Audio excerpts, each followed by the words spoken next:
fact is, I saw a UFO. This time on Unexplained Mysteries, real people, real UFOs. We'll hear stories from ordinary people who have encountered actual UFOs.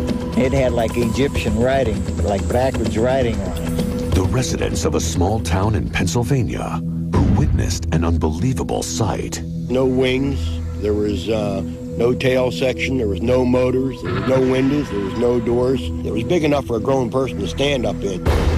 Our data files will shock you with true accounts like the unexplained lights above a small Idaho community. At the top of those trees over there was a bright light shining. And the UFOs observed over a peaceful country town. All of a sudden, these objects started coming up out of the treetops. The close encounter of a chopper and a UFO. We were almost involved in a mid-air collision.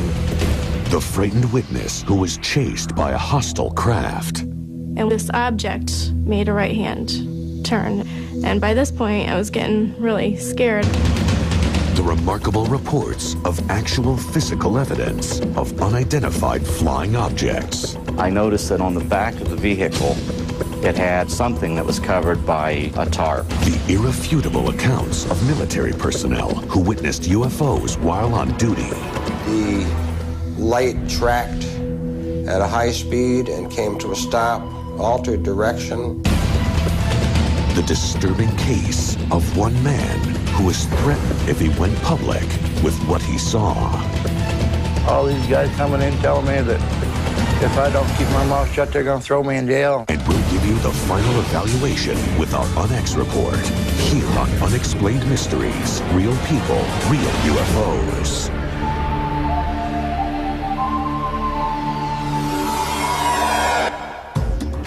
UFOs have puzzled and frightened witnesses since their first documented appearance in 1947.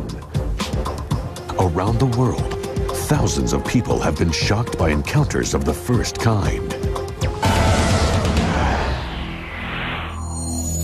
Visual contact with an unidentified flying object. Saw this big triangular shaped 3 lights on each corner coming over my house. Sliding through the sky, and it tilted like it was looking down at us. Over there, at the top of those trees over there was a bright light shining. Encounters so close, witnesses can actually see the details on the UFO. They turn up on their side and you see like laser beams of light. And there are mysterious phenomena threatening innocent humans. In Scranton, Pennsylvania, a woman was followed by an object in the night sky. And this object made a right-hand turn. And by this point, I was getting really scared. Victims traumatized by what they saw. I've never seen him shake. He actually was just shaking. I feel uncomfortable in the dark, not because I think there's a monster out there waiting for me, but because there's something out there, and I didn't see what was behind the light. Some witnesses support their claim with startling videotape evidence and even the testimony of local police officers. I didn't believe initially when I received the call that there would be anything of substance. I saw 4 or 5 bright objects up in the air. In Gulf Breeze, Florida, a man videotaped what he says is an actual UFO. But the fact is, I videotaped and saw a UFO. And his account is confirmed by his neighbors. There's a lot more people willing to acknowledge that they've had a sighting than 5 years ago.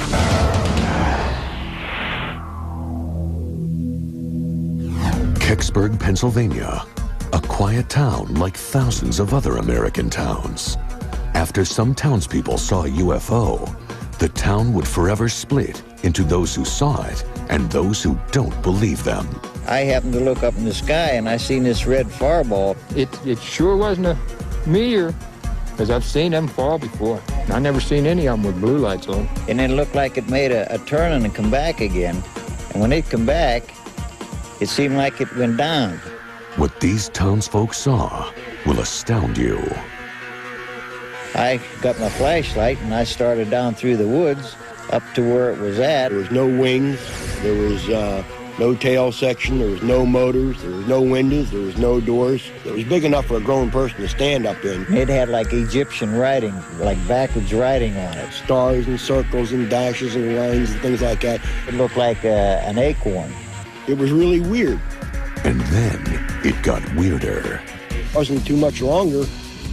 Down through the woods come two gentlemen. The one gentleman, very ramrod straight, very authoritative voice, crew-cut hair. I mean, he just reeked of military. He looked object and he looked at us. He says, all right, this is now a restricted area. Means we're all ordered out of here. The flatbed went down and empty, and they come back out with something on the back of it covered up about the size of a Volkswagen. What really happened that night? Some townsfolk say nothing happened at all. Are they lying? If so, why? You've got this town split into two groups. You got the believers and the non-believers. You got neighbors and neighbors that has known each other all their life. Now they don't want to talk because one believes it and one don't believe it.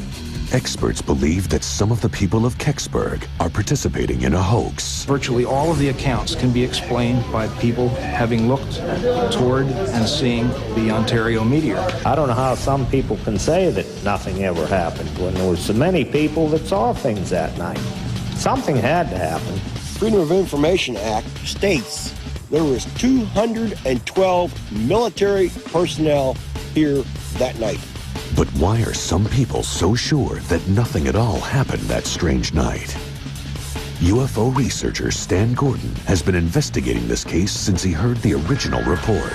Could be that some of these people were in the wrong place at that time. They were in a position where they didn't see what was going on. The fact that there are dozens of people independent of each other who don't even know each other yet, who have given us detailed information about what they experienced and saw that night. And they're giving us confirming information that has not been published yet. There is no hard evidence or debris from the crash, so Gordon's research is limited to relying on people to tell the truth. As in so many of these cases, you have to go by the eyewitness accounts. And in this case, the eyewitness accounts are very, very strong. If we had the physical hardware, the mystery would be over. Soon after the Kecksburg incident, Clifford Stone saw a strange delivery at Lockland Air Force Base in Ashfield, Ohio. Kecksburg is only 200 miles away. I noticed that on the back of the vehicle, it had something that was covered by a tarp. It was about 10 to 12 foot at the base, 12 foot tall. It looked like a chocolate drop. When my friend told me that every question I ever had about UFOs was under that canvas, I was mystified. Do these residents of a small town know the truth? As far as they're concerned, they simply want the answer once and for all. The public has the right to know the true facts regardless of what the object was or what really occurred. What was the object and why after 27 years haven't they revealed what really was found? Who or what is behind the UFO phenomenon? Coming up, we'll show you more shocking evidence of UFO encounters. This was an object that moved at a very fast rate of speed.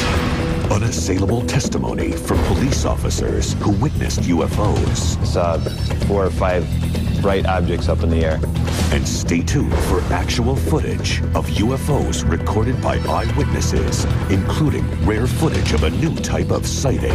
We now are going through a series, it seems, of daylight sightings. And we'll find out if UFO sightings are simply hoaxes. Judgment, if you will, but the fact is, I've videotaped and saw a UFO. But are they friendly, or are they a threat to our existence? This object made a right-hand turn, and by this point, I was getting really scared. Why has the military been engaged in a UFO cover-up, even forcing their own servicemen into silence? We were just told to not say anything about this to anybody outside of Combat Information Center. The commander told me that I wasn't even supposed to mention this. We'll tell you about the civilian watchdog group that took matters into their own hands. The Air Force was being very secretive about UFOs, and we were trying to get information out. And stay tuned for the summary of all the info in our Unex report, here on Unexplained Mysteries.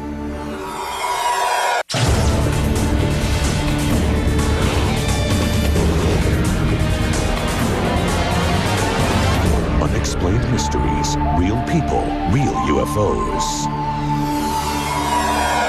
Skeptics say that UFO eyewitnesses are not credible. But what if the witness is a policeman trained to observe and to tell the truth? A police station in Cleveland, Ohio. This is the actual official statement recorded by Detective John Healy. I have with me in my office at the present time Detective John Healy. Healy's going to describe in his own way of an incident that had occurred last night. Okay, we left Port Columbus Airport at about 10:30 last night. It had a steady red light on its nose. It was cigar-shaped and had a green light shining down out of the aft end. Detective Healy flew in a routine training exercise the previous night. Over the town of Mansfield, Ohio, the men encountered a UFO. We were almost involved in a mid-air collision.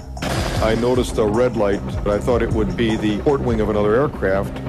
We saw it kept coming at us. It didn't have any wings. It didn't have any windows, as you would see on a conventional aircraft.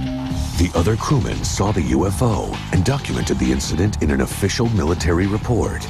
But Healy insists on coming forward to talk publicly about this life-threatening event. This object moved at a very fast rate of speed. It saw us probably before we saw it. It just tracked us because we had all our navigation lights on and running and blinking. Over the town of Mansfield, the UFO got so close, the pilot had to initiate evasive maneuvers. The pilot put the helicopter into a dive. The chopper descended at 500 feet per minute. When it reached an altitude of 1,700 feet, the UFO shot a tractor beam at the helicopter. This was just a humongous green light just shining down on us in a very definite cone shape. You could look at the light and you could actually see the beam of the light.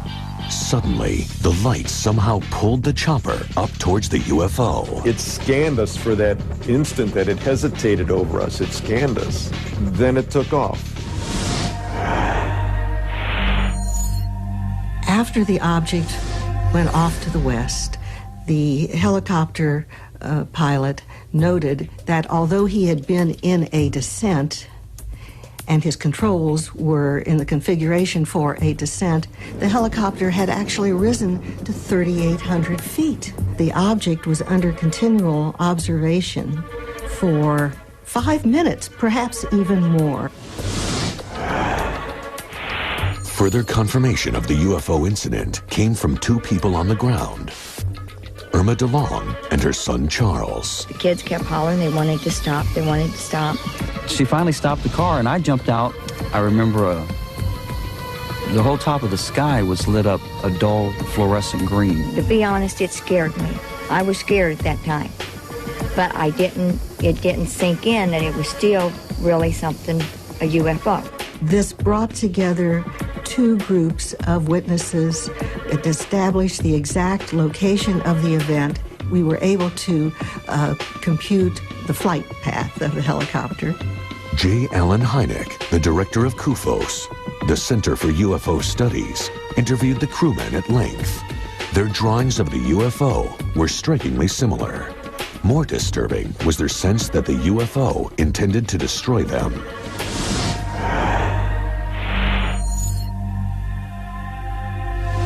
After the encounter, the helicopter, like the crewmen, was never the same. The aircraft number was 15444. That was the aircraft we were in that night. She was never any good after that. The radios would never work right. Navigation instruments, nothing. What caused that damage? Some said it was simply a meteor. Well, there's no way this could have been a meteor. It lasted for 5 minutes. No meteor takes 5 minutes to cross the sky from horizon to horizon. Detective John Healy and several witnesses saw a flying saucer. Its purpose, perhaps deadly, is still unexplained.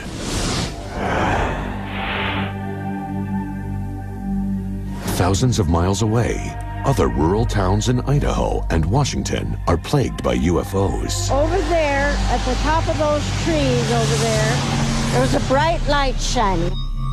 And it was like they were putting on a laser show. They turn up on their side and you see like laser beams of lights. I called the Post Falls Police Department, and they came out. He asked us what we thought we were looking at. At this point, I handed him my binoculars, and I said, "Look for yourself." He immediately reported the same thing that we were seeing. In Post Falls, Idaho, the police switchboard lit up with calls reporting the same craft in the sky. Well, it was on graveyard shift, and we had reports that people were seeing twinkling lights.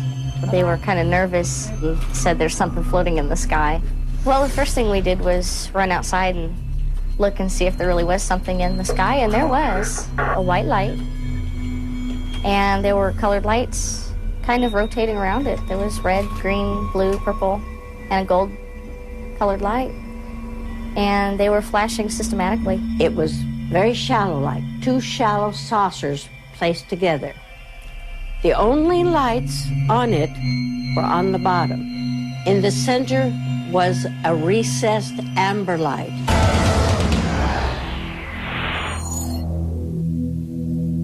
A Post Falls local shot this compelling videotape. It shows one of the crafts in the sky. In order for the camera to pick up the object, the light emanating from it would have to be unusually bright. Not far away, near Lake Newman, a man was almost blinded by an unearthly light. So I was driving down West Newman Lake Road a little before midnight. All of a sudden, a blinding white light came from directly above me. I slowed down, opened the door, looked up. All I could see was a bright, round, incredibly bright light straight above me. Immediately became incredibly frightened, and I drove away as fast as I could. I headed straight to a house not too far away down the road, a friend's house. He was so scared. He was just, I've never seen him shake. He actually was just shaking. And very pale, no color to him. I was in the military. This light was not something I've ever seen on any aircraft. It would have to be something incredibly large. I can't imagine, but the light would have to be 50 yards across. McClure called Lieutenant Colonel Jerry Rolls, who tried to find out if the craft was of military origin. Based on the interface that I had with the Air Force, I can only say what the object was not. I have pretty well ruled out any type of encounter with an aircraft. Ever since what happened, obviously I don't stop in the same place. I feel uncomfortable in the dark, not because I think there's a monster out there waiting for me, but because there's something out there, and I didn't see what was behind the light. Next on Unexplained Mysteries, real people, real UFOs. The UFO sightings over a Florida resort town. And we have over 500 witnesses, and we have about 262 recorded sightings, and we've investigated almost 200 of those. We'll show you a real-life, unidentified flying object. But the fact is, I videotaped and saw a UFO. And the expert analysis of UFO footage that seems to verify their existence. Photographs, the videos, the witnesses have all proved positive. And the witnesses that are threatened. And this object made a right-hand turn. And by this point, I was getting really scared. The incredibly advanced technology, but is it of human origin? It was doing about 4,000 miles an hour. And why does the military intimidate civilians, along with their own servicemen, into silence? I had some pictures of it that I took. They told me if I had any more pictures and if they come out, I would end up in jail or there's not down for them to do. I think they are probably covering up the incidents with the FDR because they're covering up all incidences of UFO sightings. And all these questions and answers will be summed up in the UNX report on Unexplained Mysteries. Unexplained Mysteries, real people, real UFOs. Why are there so many sightings in a picturesque little town in Florida?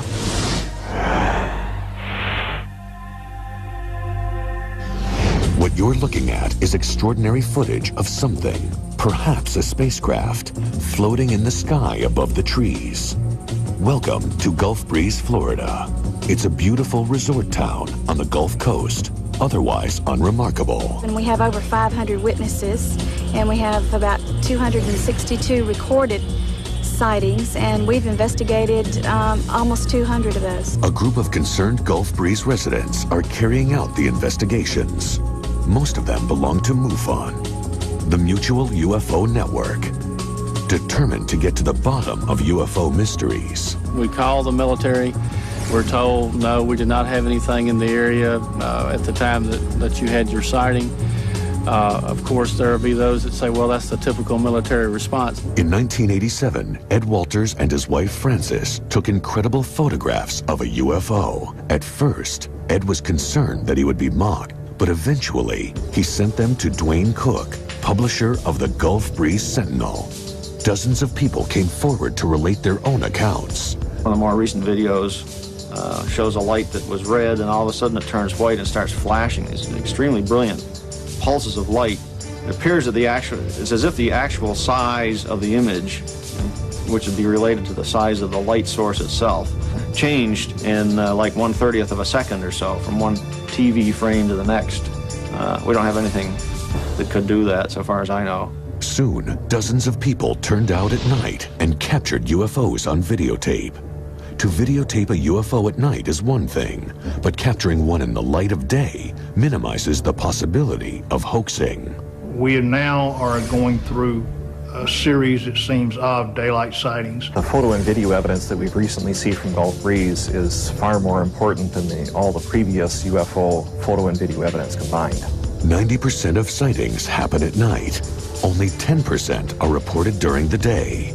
And now, more people are stepping forward as UFO eyewitnesses. People like doctors and lawyers and real estate people, and it's just not a bunch of lunatics running around saying that they saw lights in the sky. This is footage of one of the Gulf Breeze UFOs. The daylight sightings that we've had of the last year have all been authenticated. The photographs, the videos, the witnesses have all proved positive. Ed Walters saw unusual bright flashes in the sky, but this time in daylight. Panning around here, 360, there's the sand dunes, that's the north. Oh, jeez, goodness gracious. Over those dunes right there. A shiny object that floats in the sky briefly, then vanishes. There she is, right there. Oh my God, just hovering right there. Oh, Jesus, wouldn't you know it? Video analyst Jeff Sainio authenticates Walter's tape.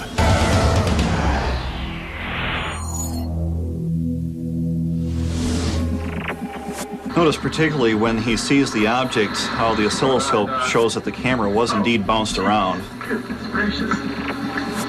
You'll see a lot of video disturbance there, which is typical of a raw video of a camera that's been bounced around.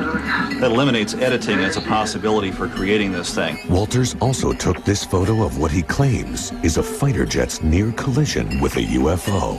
And the jet was continuing on and passed right, looked to me like it was headed right at the UFO. Some people claim that Walters is simply a sophisticated hoaxer. Judge me if you will, but the fact is I videotaped and saw a UFO. This daylight UFO footage is particularly revealing. The UFO, as he observed it, came out of the southeast. It moved over his head at an incredibly fast speed and disappeared out to the northwest. This particular sighting in itself was a landmark sighting in that it actually showed the UFO disappearing or leaving, as it were. See it coming in here, it's very indistinct, appears to be moving relatively slowly. So here's a slowdown of the same video, object hovering there motionless, and zips off instantaneously, barely make it out as it zips off to the right. The object was about 3 miles away on the left side, got up to about 2 miles away on the right side, was doing about 4,000 miles an hour. Another resident captured a UFO on tape. Both its flight pattern and its shape are similar to the others. The various videos corroborate each other. They corroborate previous witness testimony. And so the pieces of the puzzle all fit together. With all the UFO sightings, membership in MUFON is growing. There's a program afoot to try to slowly educate people all over the world that we're not alone. Who knows, maybe one of those days we'll have that landing on the White House lawn experience where no longer is there any doubt that they're here, they're among us. Hundreds of eyewitnesses, daylight UFOs, compelling encounters. But what do they mean? I do believe there is a growing pattern of contact which suggests that we are getting closer to actually meeting the neighbors. Gulf Breeze is part of that pattern. Later on Unexplained Mysteries, real people, real UFOs.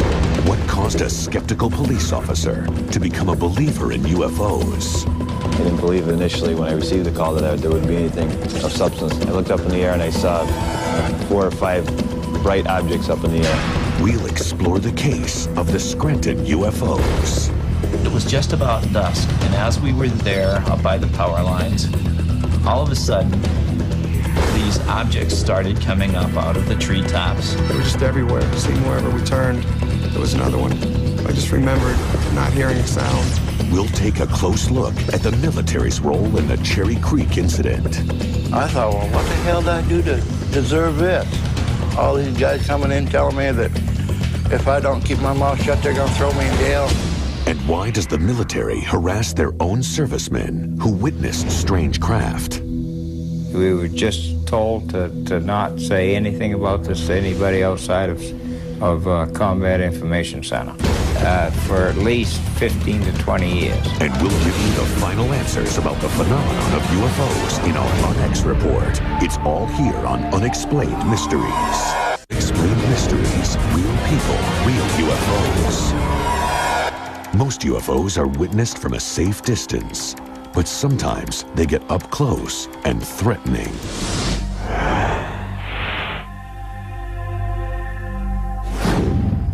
Scranton, Pennsylvania.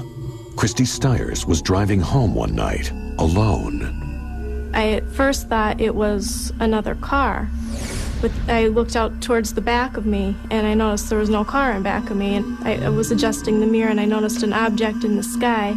It was flying behind my car, and I kept watching it in my rearview mirror, and eventually it went over to where I could see it looking out the window. It kept following me driving down the road. And then I made a right-hand turn, and this object made a right-hand turn. And by this point, I was getting really scared. She drove into the driveway, ran up to the front door, came flying in the house, and said something was following her. And then when she told me it was above her car, I didn't know what she was talking about. When the lights returned to the Stiers home months later, Nadia's husband Gary shot this amazing UFO footage. It was a feeling of great excitement because these things were happening right before your eyes. You didn't know really what these lights were, what was happening. Gary called 911 to tell the police about what he saw. And within a matter of minutes, Officer Callie arrived along with 3 state policemen. And as I taped, they stood alongside of me with their handheld radios in my front yard.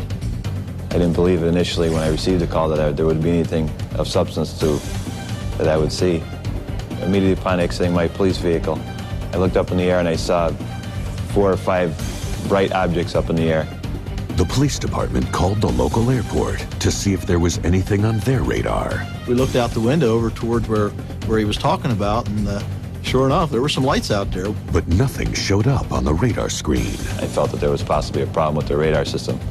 Shortly thereafter, he contacted me back and said that they checked it again, and there's nothing up there.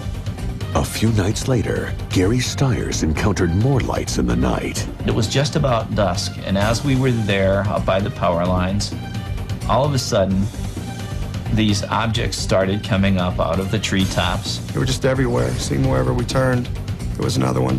I just remembered not hearing a sound. As always, there were those who did not believe that anyone saw a UFO. All I know is that we taped some unusual lights and objects in the sky. The night of January 8th did happen, and I wasn't the only person that saw these things. And all I can say about the tape is that it speaks for itself.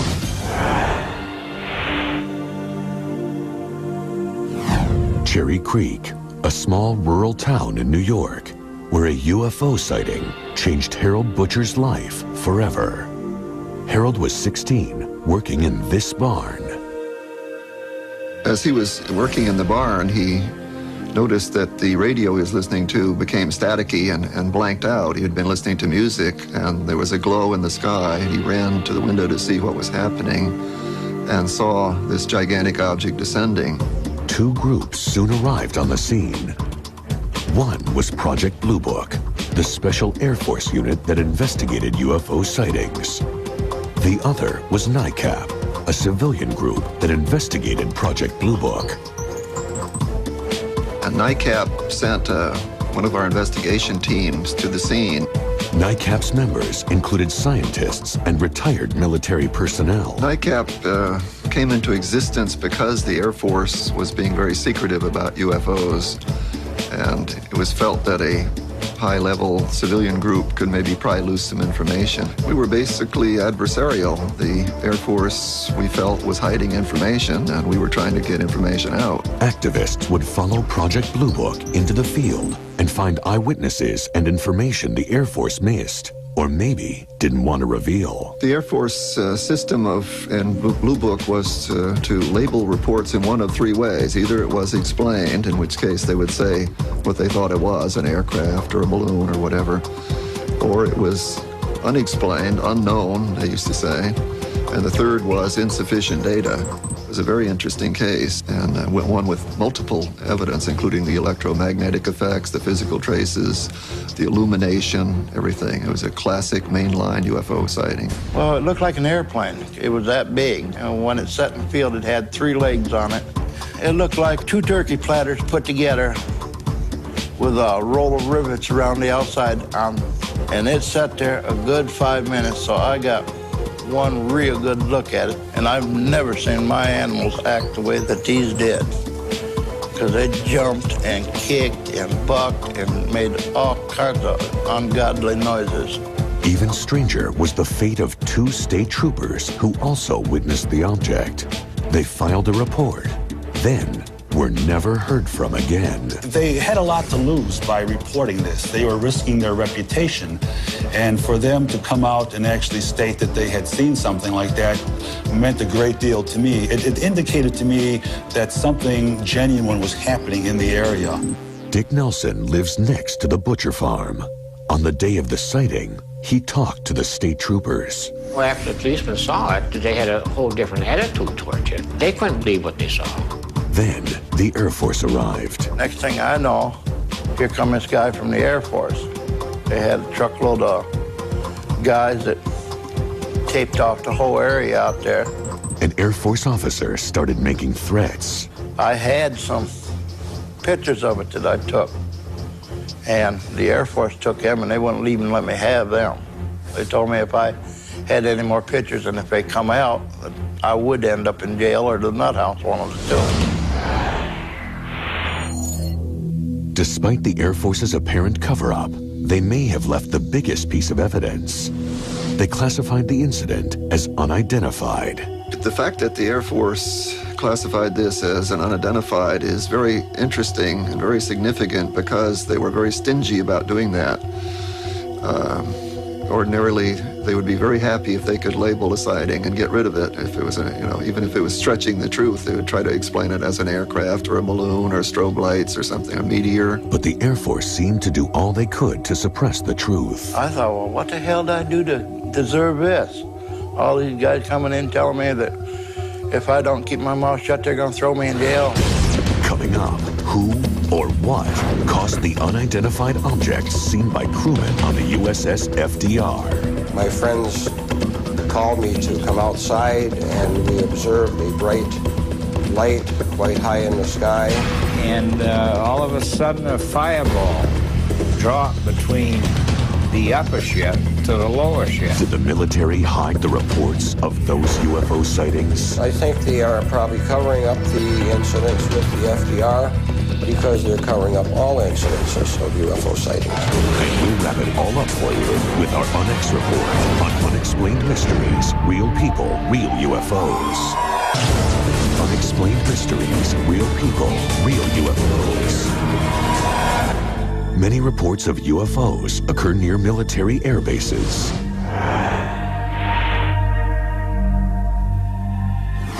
The U.S. aircraft carrier Franklin D. Roosevelt was on maneuvers off the coast of Cuba.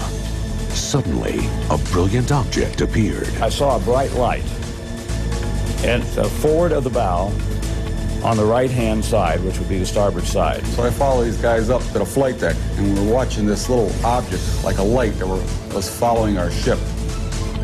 And then it came out of the sky at us. It looked like a star, but was much brighter. The light tracked at a high speed and came to a stop, altered direction, and accelerated to high speed, stopped again. Contrary to Navy procedure, these 3 veterans were not asked to file reports, and there is no record of the sightings. Strangest of all, none of the other men who saw the UFOs can be found. During maneuvers codenamed Operation Mainbrace, there were many UFO sightings. A plane from the FDR was followed by an unknown object.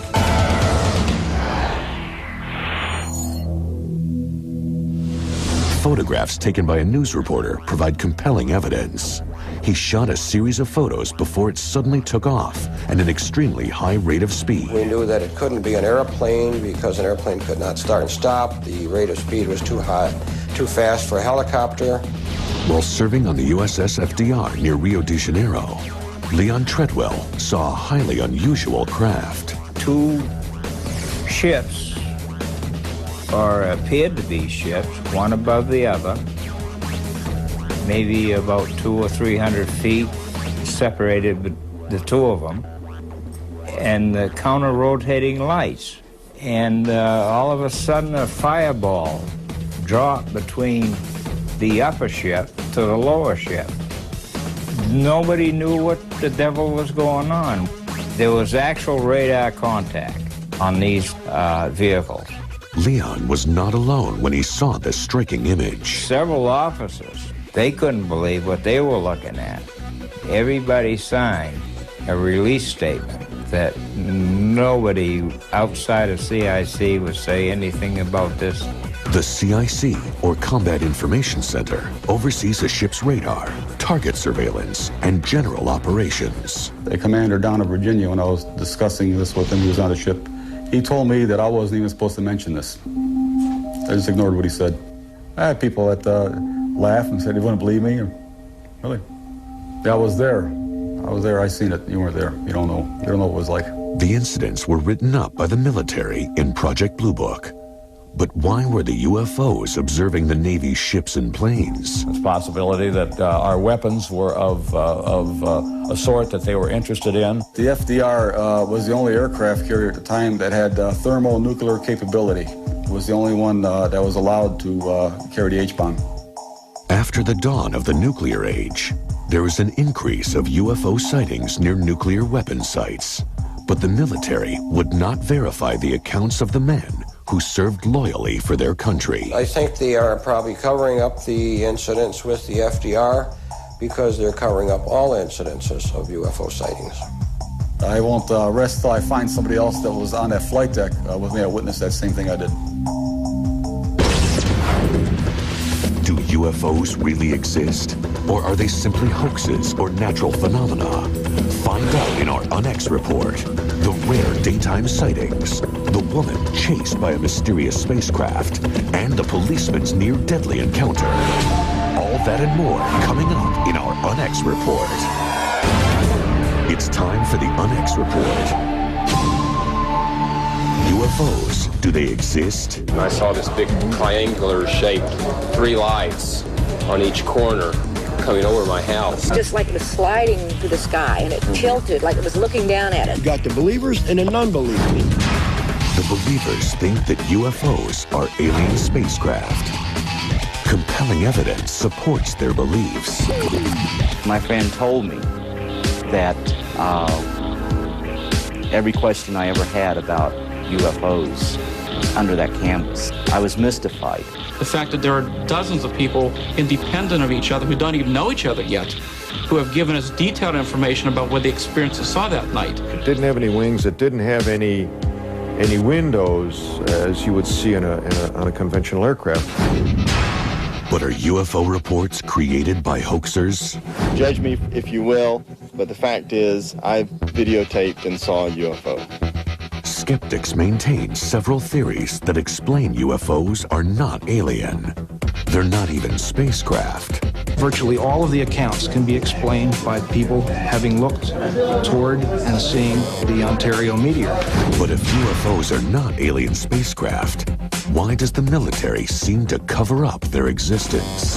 They told me if I had any more pictures and if they come out, I would end up in jail or the nut house, one of the two. He looked object and he looked at us. He says, all right, this is now a restricted area. You are all ordered out of here.